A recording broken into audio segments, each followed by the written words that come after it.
अस्सलाम वालेकुम my dear students, उम्मीद है आप सब ठीक ठाक होंगे, बहुत खुश होंगे। आज मैं आपके साथ डिस्कस करने जा रही हूँ बायोकेमिस्ट्री की बुक के हवाले से कि अगर हमने बायोकेमिस्ट्री की प्रिपरेशन सिलेक्टिव वे में करनी है तो वो कौन कौन से क्वेश्चंस हैं जो कि हमने लाजमी तौर पर तैयार करने हैं। तो आज के लेक्चर में हम दो चीज़ों को डिस्कस करेंगे। एक तो हम देखेंगे कि रिसेंटली जो पास्ट पेपर्स हैं उनमें कौन कौन से क्वेश्चन पूछे गए हैं और उनका पूछने का मैथड क्या है। इसके अलावा और कौन से क्वेश्चंस हैं जो कि हमें तैयार करना ज़रूरी है ताकि हमारी सिलेक्टिव वे में जो बायोकेमिस्ट्री है उसकी तैयारी की जा सके। जैसे कि मैंने आपको माइक्रोबायोलॉजी वाले पास्ट पेपर के लेक्चर में बताया था कि मार्च 2020 में पाकिस्तान में जो लॉकडाउन लगा था कोरोना की वजह से, उसकी वजह से मार्च 2020 से लेकर जून 2022 तक कोई एनुअल एग्जामिनेशन या सप्लीमेंट्री एग्जामिनेशन फार्मेसी काउंसिल ने कंडक्ट नहीं किया था पंजाब में, जिसकी वजह से जो बैच बैठे हुए थे एग्जामिनेशन के लिए उनके 2022 में एनुअल एग्जामिनेशन हुए हैं। यही वजह है कि 2022 में दो तरह के एनुअल एग्जामिनेशन हुए हैं। एक जो लेटेस्ट हुआ है वो अगस्त का एंड में या सितंबर में हुआ है। उससे पहले जो एग्जामिनेशन हुआ था वो जून 2022 में हुआ था और ये दोनों एनुअल एग्जामिनेशन थे। उससे पहले जो था वो एग्ज़ाम हुआ था तकरीबन 1.5 साल पहले मार्च 2020 में, और उससे पहले जो एग्जामिनेशन हुआ था वो जो आपके पास 2020 का स्टार्ट था उसमें एनुअल एग्जामिनेशन हुआ था। अब सम टाइम्स ऐसा भी होता है जैसे कि लास्ट टाइम जो फार्माकोलॉजी का पेपर है जिसको आप पेपर 1 कहते हैं सेकेंड ईयर का, वो पूरा का पूरा पेपर 100 नंबर का पेपर जो था वो रिपीट हुआ था। यानी कि एक एमसीक्यू, एक शॉर्ट क्वेश्चन भी ऐसा नहीं था जो चेंज किया हुआ था, बल्कि पूरा का पूरा क्वेश्चन जो था पास पेपर में से उठा के वो रिपीट किया हुआ था। 100 का 100 नंबर का पेपर रिपीटेड था।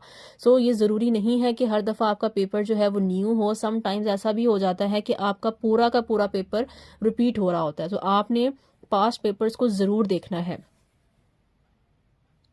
सबसे पहले हम बात करते हैं कि जो हमारा लेटेस्ट बायोकेमिस्ट्री का एग्जाम हुआ है उसमें कौन कौन से क्वेश्चंस पूछे गए हैं। उसमें जो पूरा का पूरा पेपर था, तकरीबन ज़्यादातर जो पेपर था वो स्टार्टिंग चैप्टर्स में से ही आया हुआ था। उन्होंने पूछा था लिपिड्स क्या होते हैं, लिपिड्स को क्लासीफाई करें, जिसमें आपने 3 टाइप्स बतानी थी, सिंपल लिपिड्स, कंपाउंड लिपिड्स और ड्राइव लिपिड्स। ठीक है। उसके बाद आपका जो दूसरा क्वेश्चन था वो था फैट और वाटर सॉल्युबल वाइटामिन। बहुत आसान सा कॉन्सेप्ट है, आपने जस्ट वाइटामिन को डिफाइन करना था और बताना था कि वाइटामिन ए, डी, ई के जो थे वो फैट सॉल्युबल थे। इसके अलावा जितने भी वाइटामिन थे बी और सी के कॉम्प्लेक्सेस वो सारे के सारे आपके पास वाटर सॉल्युबल थे। तो बहुत आसान क्वेश्चन था। तीसरा आपने न्यूक्लिक एसिड को डिफाइन करना था और डीएनए और आरएनए का डिफरेंस आपने बताना था, ये बुक के अंदर मौजूद है। उसके बाद जो 2022 का एनुअल एग्जामिनेशन जून में हुआ था वो टोटली आउट ऑफ कोर्स था।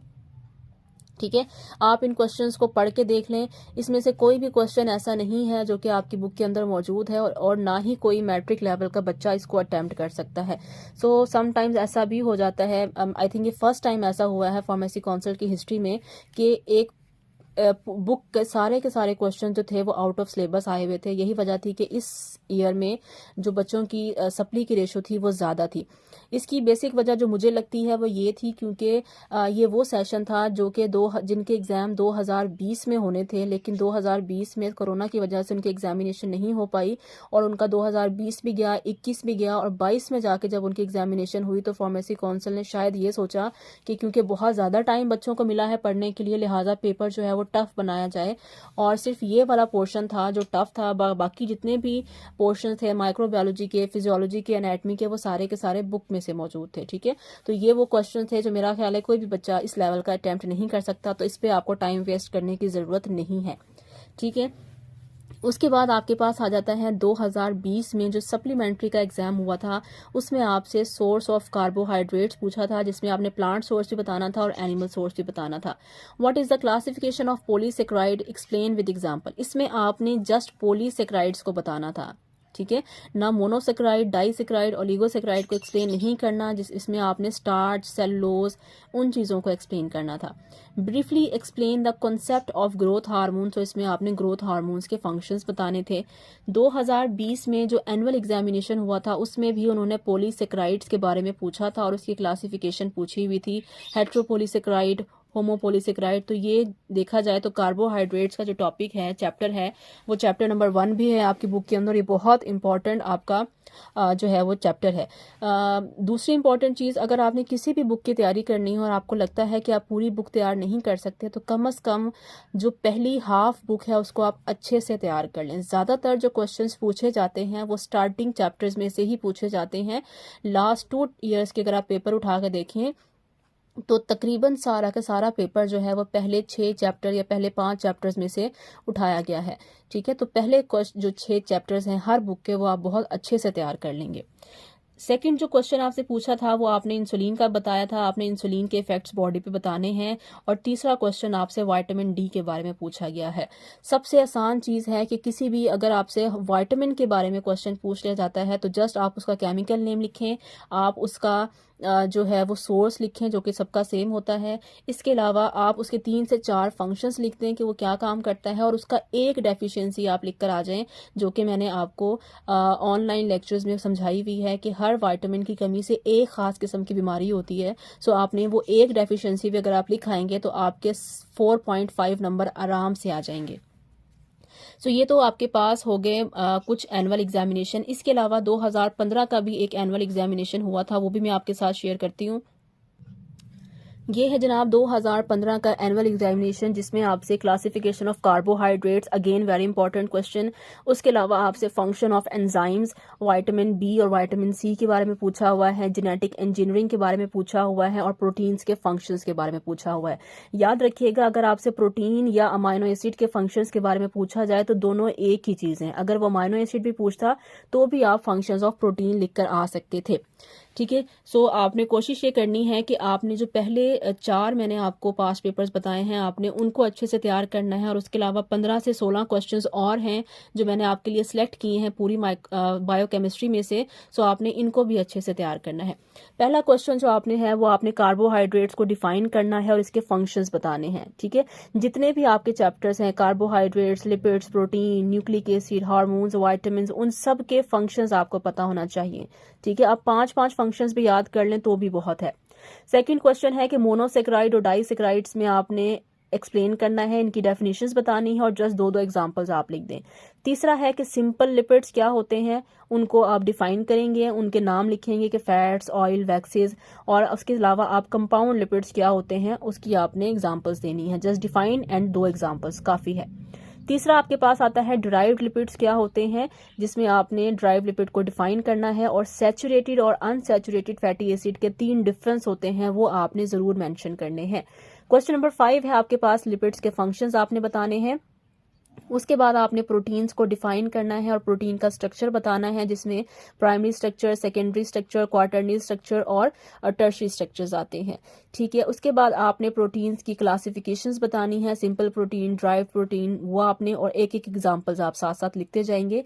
उसके बाद आपने अमाइनो एसिड्स को बताना है और सिर्फ आपने नाम लिखने हैं। 5 या 3 नाम आप स्टैंडर्ड अमाइनो एसिड्स के लिख दें और 3 या 4 नाम आप नॉन स्टैंडर्ड अमाइनो एसिड्स के लिख सकती हैं। क्वेश्चन नंबर 9 में आपने आरएनए को बताना है और उसकी 3 टाइप्स बतानी है, messenger RNA, transfer RNA, ribosomal RNA. Just उनको डिफाइन करें और आपका क्वेश्चन ओके है। क्वेश्चन नंबर 10 में आपने क्लासिफिकेशन ऑफ हार्मोन्स के बारे में बताना है। ये बहुत इंपॉर्टेंट है, इसमें आपने बताना है कि वो कौन से हार्मोन्स होते हैं जो प्रोटीन के बने हुए होते हैं, वो कौन से होते हैं जो अमाइनो एसिड्स के बने होते हैं, वो कौन से होते हैं जो स्टेरॉइड्स के बने होते हैं। तो ये आपके हार्मोन्स का सबसे पहला टॉपिक है। उसके बाद आपने ऑक्सीटोसिन या लव हार्मोन के बारे में बताना है। हार्मोन्स और विटामिन्स को एक्सप्लेन करना सबसे आसान काम है। आप जस्ट उसके ओरिजिन बताएं, उसमें कितने मॉलिक्यूल्स होते हैं ये बताएं, और 4 से 5 फंक्शंस भी अगर आप लिख देते हैं तो वो ओके है। ठीक है, उसके बाद आपने फीमेल का जो रिप्रोडक्टिव हार्मोन है उसको बताना है, जो कि एस्ट्रोजन है। उसके साथ साथ आपने मेल का रिप्रोडक्टिव हार्मोन जो कि प्रोजेस्टेरॉन है उसके बारे में बताना है। साथ साथ आपने एंजाइमेटिक प्रॉपर्टीज बतानी है कि एंजाइम क्या क्या प्रॉपर्टी होती हैं, किस टेम्परेचर पे काम करते हैं, किस पीएच पे काम करते हैं, कैटालिटिक प्रॉपर्टी होती है, और जो उनकी वाटर सॉल्युबिलिटी या होती है वो सारा आपने इसमें एक्सप्लेन करना है। क्वेश्चन नंबर 15 में आपने बताना है कि विटामिन ए क्या होता है, विटामिन डी क्या होता है, विटामिन B9 और विटामिन B12। तो अगर मेरे हिसाब से अगर आप देखें तो मुझे लगता है कि आपके जो जो इंपॉर्टेंट वाइटामिन हैं वो है vitamin A, vitamin D, vitamin C, vitamin B9 और विटामिन B12। ये वो विटामिन हैं जिनका आपको अच्छे से आना चाहिए। इनके आप 5 फंक्शंस याद कर लें। और अगर आपने मेरे लेक्चर्स लिए हैं बायोकेमिस्ट्री के तो आपने वहाँ पे देखा होगा कि मैंने एक वीडियो बनाई थी जिसमें हमने हर हार्मोन का केमिकल नेम और उसकी डेफिशिएंसी मेंशन की थी। ठीक है, तो अगर आपको कुछ भी नहीं आ रहा तो आप जस्ट विटामिन की डेफिनेशन लिखाएं, उस विटामिन का केमिकल नेम लिखाएं, उस विटामिन का कोई एक काम लिखाएं और उस विटामिन की कमी की वजह से होने वाली वो स्पेसिफिक बीमारी लिखाएं। तो 5 में से 3 साढ़े 3 नंबर आपके कहीं नहीं जाते। ठीक है, तो पेपर अटेम्प्ट करने की ये ट्रिक्स आपने सीखनी है कि अगर हमें पेपर में क्वेश्चन नहीं भी आ रहा तो भी हमने कुछ ना कुछ अटेम्प्ट करके आना है, पेपर आपने खाली छोड़ के नहीं आना। सपोज आपको लिपिड्स का कोई क्वेश्चन नहीं आ रहा लेकिन आपको लिपिड्स की डेफिनेशन आती है और आपसे क्वेश्चन लिपिड्स के हवाले से पूछा है तो आप जस्ट लिपिड्स की डेफिनेशन लिख कर आ जाएं। विटामिन का क्वेश्चन नहीं आता, विटामिन की डेफिनेशन लिख कर आ जाएं। तो आपने कुछ ना कुछ लिख कर आना है, आपको 5 में से 1, 2, 2.5 नंबर वो दे देते हैं। ठीक है, आई होप ये लेक्चर आपके लिए फ़ायदेमंद रहा होगा, आपने कुछ ना कुछ ज़रूर सीखा होगा और इन्हीं क्वेश्चन में से इंशाल्लाह आपका पेपर जो है वो पास हो जाएगा। इसके अलावा भी अगर आपको कोई इशू है, कोई क्वेश्चन समझ नहीं आया तो आप मुझसे पूछ सकते हैं। वीडियो पसंद आई है तो please like this video and subscribe my channel. Thank you so much. अल्लाह हाफिज़।